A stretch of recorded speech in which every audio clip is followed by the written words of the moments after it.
Hola a todos, bienvenidos una vez más a un nuevo video. Hoy te voy a hablar sobre el uso de las insulinas. Vamos a ver qué tipos de insulinas existen, cómo y dónde administrar y ciertos consejos que te voy a dejar al final para que tú aprendas sobre esta terapia. Antes de empezar, quiero recordarte que en este canal tenemos varios videos sobre la diabetes, cómo prevenir la diabetes, la hipoglucemia y neuropatía diabética, que son complicaciones muy frecuentes y que suelen aparecer muchas consultas relacionadas a esto. Te voy a dejar los enlaces en la descripción de este video para que tú los revises y puedas seguir aprendiendo de esta enfermedad. Vamos a empezar definiendo a la insulina. La insulina es una hormona producida por el páncreas, específicamente por las células beta pancreáticas en respuesta a la presencia de glucosa. ¿Cuál es la función?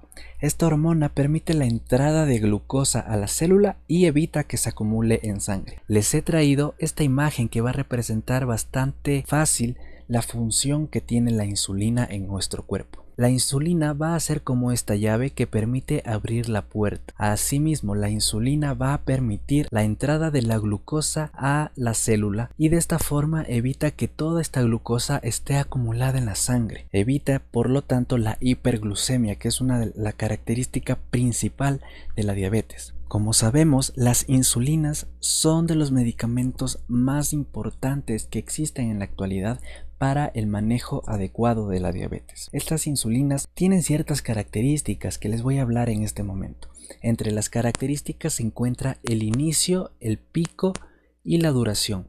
¿Qué quiere decir esto? El inicio es el tiempo que tarda la insulina en comenzar a reducir los niveles de glucosa en sangre.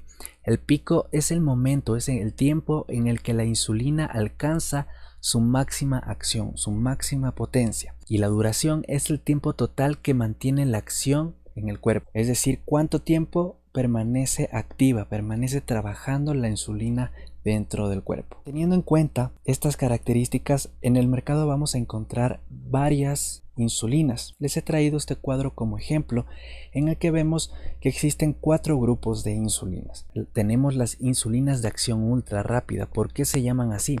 Bueno, aquí tenemos en el grupo las insulinas Lispro, Aspart, Lulicina. Este tipo de insulinas empiezan a ejercer acción en el cuerpo a los 5 o 15 minutos de haberse administrado. Su pico o potencia máxima se da entre los 45 y 75 minutos, pero tiene una duración de apenas 4 a 5 horas. Teniendo en cuenta estas características, vamos a inferir que este tipo de insulinas las vamos a administrar posiblemente con las comidas. Bien, tenemos otro tipo de insulina que son las insulinas regulares o las insulinas de acción rápida. Estas empiezan su acción a los 30 minutos, su pico de acción o potencia máxima a las 2 o 4 horas y tiene una duración un poco mayor de 6 a 8 horas. Posteriormente encontramos las insulinas de acción intermedia. Aquí encontramos a la insulina NPH. Este tipo de insulina inicia su acción a las 2 horas de haberse administrado, pero tiene un pico o potencia máxima de 6 a 10 horas y también tiene una duración mayor que las anteriores. Esta acción dura de 12 a 20 horas. Finalmente encontramos un grupo de insulinas que se denominan de acción prolongada. Encontramos como ejemplos las insulinas Detemir, insulinas Glargina. Estas insulinas empiezan su acción a las 2 horas aproximadamente y tienen la característica de que no cumplen con un pico de acción, no tienen un momento en el que ejerzan una potencia máxima y su duración puede llegar a ser de aproximadamente 24 horas. Eso le confiere a la posibilidad de poder administrar la insulina una vez al día a diferencia de las otras. Ahora vamos a revisar las indicaciones para el uso de insulina, es decir, en qué pacientes nosotros vamos a recomendar administrar insulina. Y la primera indicación que les he traído es el mal control glucémico, es decir, en pacientes con diabetes de larga evolución que con el tiempo no han logrado controlar sus niveles de glucosa únicamente utilizando antidiabéticos orales, por ejemplo la metformina. En estos pacientes ya podemos pensar en iniciar un manejo con insulina. Otra indicación importante es la contraindicación de hipoglucemiantes orales. Pacientes que por alguna razón no pueden tomar algún hipoglucemiante oral, entonces podemos sugerir también el uso de las insulinas. La tercera indicación que les he traído es una hiperglucemia extrema, es decir, pacientes con niveles de glucosa exageradamente altos. No podemos permitir que esos niveles de glucosa se encuentren así de altos, entonces podemos también iniciar la administración con insulina. Otra indicación importante que hay que tenerla bastante en cuenta es en el embarazo. Y por último, ¿cómo olvidarnos de la diabetes tipo 1? Recuerden que la diabetes tipo 1 es un tipo de diabetes en el que el cuerpo o nuestro páncreas no produce insulina prácticamente desde el inicio de la enfermedad. A diferencia de la diabetes tipo 2, en la que sí es posible producirse la insulina, el páncreas sí produce la insulina, pero su función con el tiempo se va deteriorando y llega al punto en el que los pacientes llegan a necesitar insulina, pero al principio la insulina que producen estos pacientes diabéticos tipo 2 sí ejerce su acción. Ahora vamos a hablar de algo bastante importante, creo yo también es la parte más importante del video, ya que esto es algo que los pacientes diabéticos deben conocer. El sitio de inyección de insulina ellos deben conocer porque ellos se van a administrar la insulina en sus casas. Entonces, ¿en dónde va a ser el sitio de inyección de la insulina? Va a ser en el tejido celular subcutáneo, que es en el sitio donde estoy señalando en este momento. Recordemos que la primera capa es la piel y después le sigue el tejido celular subcutáneo.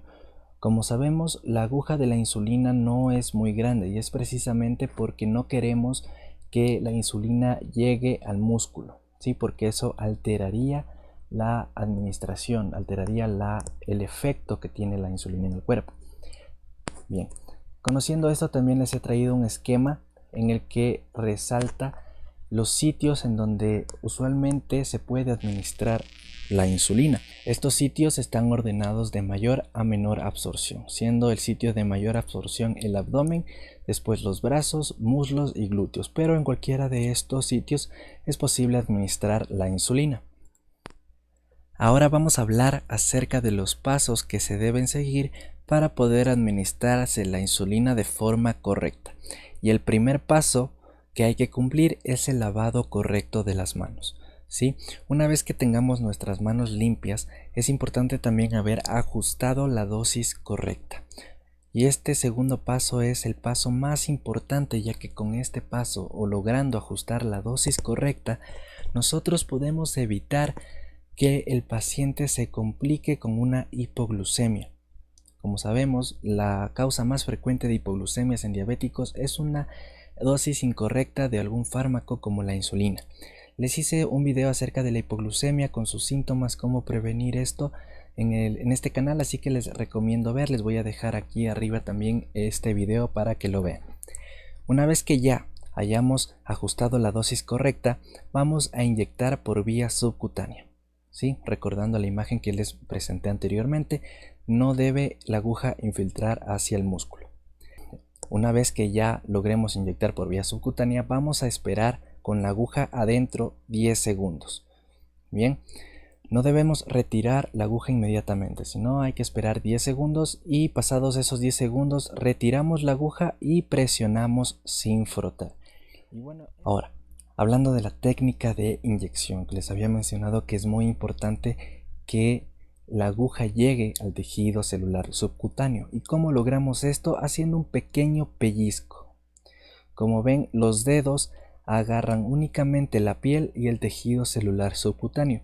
Esto hace que el área en el que se va a administrar la insulina sea más grande y haya más posibilidad de llegar al tejido celular subcutáneo. Como vemos en la imagen de abajo que dice pellizco incorrecto, es incorrecto porque este pellizco involucra también al músculo y esto aumenta el riesgo de administrar la insulina en el músculo y eso no es lo que queremos. Bien, una vez que ya hayamos hecho el pellizco de forma adecuada, vamos a infiltrar, vamos a introducir la aguja en un ángulo de 45 o de 90 grados, llegando, recuerden, al tejido celular subcutáneo. Vamos a administrar la insulina y se va a quedar ahí durante 10 segundos. Ahora finalmente vamos a hablar acerca de las recomendaciones, algunos tips o consejos que les voy a dar. Bien. En el apartado de las recomendaciones o cosas que deben hacer es ajustar las dosis adecuadas de insulina sugeridas por el médico. Bien, esto es algo bastante importante. No quiero que se olviden que deben administrar correctamente la dosis. Después, el otro consejo que les doy es que realicen rotaciones en el sitio de inyección. Es importante que siempre vayan cambiando el lugar en donde inyectan. Si ya inyectaron en ese sitio, no hay que repetir, no hay que inyectar varias veces en el mismo lugar, porque de esa forma se puede producir una complicación a causa de la insulina, de la administración de insulina, que son las lipodistrofias. Entonces, para evitar esto, vamos a hacer rotaciones. Y finalmente, otra de las recomendaciones que les doy es agitar correctamente, agitar bien la insulina que tiene un aspecto lechoso antes de administrarse. Bien, estos son los consejos o algo que deben hacer. Cosas que no deben hacer, cosas incorrectas.